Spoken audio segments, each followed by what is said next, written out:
Hey there, Pastor John here. I am so excited that you have decided to enter into this process of talking about membership. Specifically here at St. Andrew, we have a saying that membership is partnership. But before we talk about that, let me tell you a little bit about me. I grew up in the Midwest, specifically over in Illinois, an hour and a half or so from here. Then went to college in Chicago before moving to California, where I was part of starting a new congregation. Then I spent a little time in Indiana, then St. Louis, before becoming the pastor here at St. Andrew a few years ago. I am blessed to have a wife that you will hear referenced in sermons and occasionally kids, Jill, Eden, and Micah. Just blessed to not only have them, but for all of us to be here at St. Andrew. It's part of why I'm excited that you're on this journey with us, because I actually believe that St. Andrew is a unique congregation full of unique people set aside to do a unique thing that a lot of other congregations aren't doing. And that is to live out our baptismal identity by growing in what it means to love God, growing in what it means to love others in His name, and growing in what it means to make disciples wherever we are, whomever we're with, and whatever we're doing. So let's get back to that phrase of membership being partnership. Just outside this wall where I'm standing right now, not very far away at all, is Burger King. You've maybe been to Burger King, or maybe you're a little healthier and you go to another restaurant, but let's use Burger King as our image for this discussion. See, when you walk into Burger King, there are two types of people there, kind of generically speaking. First of all, when you walk in, there are customers. There are people who are there to get something. Now, granted, they're going to pay for it. They're going to give something as well. But they're really there to consume the product that Burger King offers. That's exclusively why they are there. They're not there to help other customers. They're not there to lend a hand. They're not there to make sure the restaurant is clean. They are there to get a product.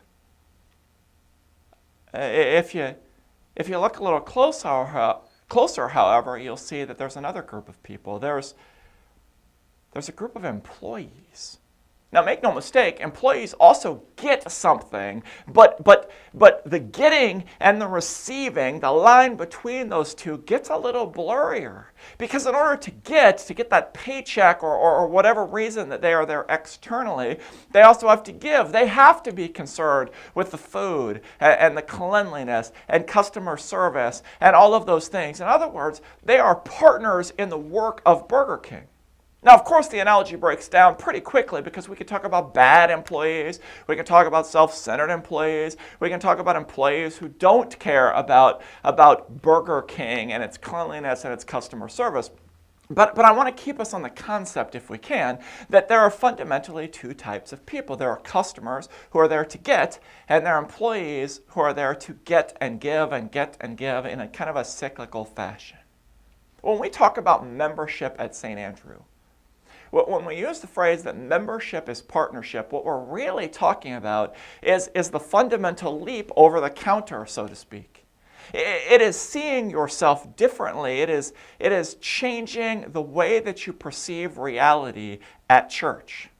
We all know there are people who come to congregations to get.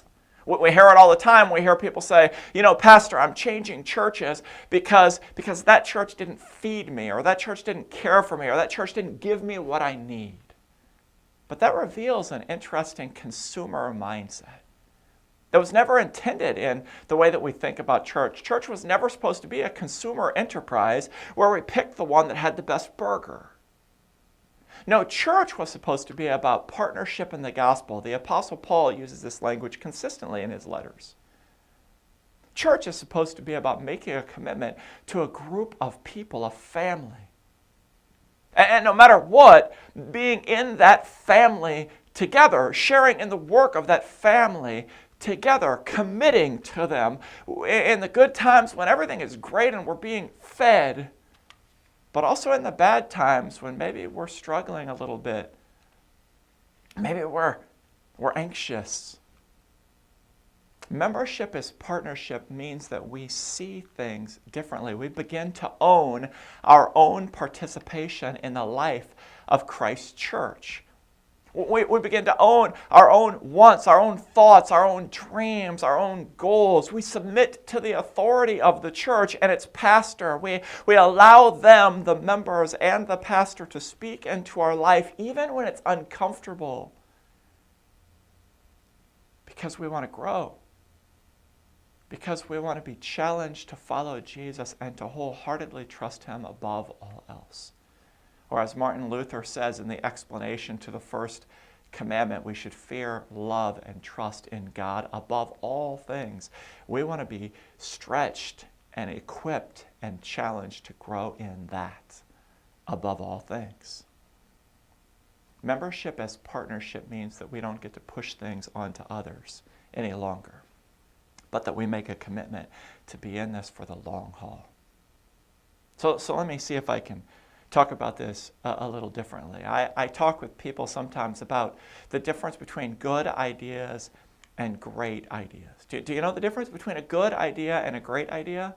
Well, at least in the church, it looks like this. A good idea is when you think something should happen in the life of the church or in the community or whatever, and you maybe call our office and you get hold of Heidi or Jared or Pastor Mark or myself or any of our staff, and you say, hey, I have a really good idea. Here's something we should do. It's a good idea. But we don't do good ideas. We do great ideas. Here's what a great idea looks like. A great idea is when you see an opportunity as part of our congregation, or better yet, you see an opportunity out in the community for yourself, living out your baptismal identity every single day. Wherever you are, wherever God has placed you, whomever he has placed you with whatever you're doing, you see an opportunity and you say, I'm going to engage that opportunity. And you begin to work, and you begin to develop a plan, and you begin to exercise that plan, and maybe you call the office and you say, hey, Pastor, or hey, Heidi, or hey, Jared, or hey, Pastor Mark, or hey, Tony, or hey, whomever, I would love some resources for this. I would love some help, or I'd love to pick your brain about this. But notice the difference between a great idea and a good idea is ownership. Good ideas tend to be, here's something you should do. Great ideas tend to be something that I want to do, I believe is the right thing to do, and I'm going to pursue getting it done. Can you help me? Can you support me in executing this great idea? At St. Andrew, we don't do good ideas, but we embrace great ideas. Our goal as a congregation is to equip our people to own their faith journey, to commit to it and live it out no matter where they are, to see opportunities that God has placed around them. Jesus says in John's Gospel that we should look up. The fields are white for harvest, that we should look up and see what God is doing around us. That's our goal, to help our people look up. Not look to the church to provide some programmatic thing that they can connect to, but instead to be a living, organic body of Christ that they can be part of, a family that they can commit to, that can support and encourage and nurture them as they support and encourage and nurture others within the family to live out their baptismal identity where God has placed them. That's what membership here is about. Membership is partnership. So again, thanks for joining us on this journey. Thanks for at least taking this amount of time to watch this video, maybe show up at a member chat, maybe meet with a membership mentor. Thanks for at least exploring what membership at St. Andrew is. In closing, I want to say this. If you choose to become a member at St. Andrew, you have to be willing to leave the world of consumerism. You have to not only own your faith journey, but be part of the team that is trying to reach this city and this county and beyond. We're not sure exactly what that looks like because God continues to open new doors, but we are committed to doing what it takes that the lost and the hopeless would know the love of Jesus for them. So thanks for poking around. Thanks for taking time.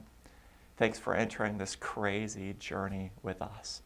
And if you continue, if you choose to climb across the counter and become a member, I just want to tell you in advance that I'm so excited to see what God will do with you and your life that he will take and use for his purposes.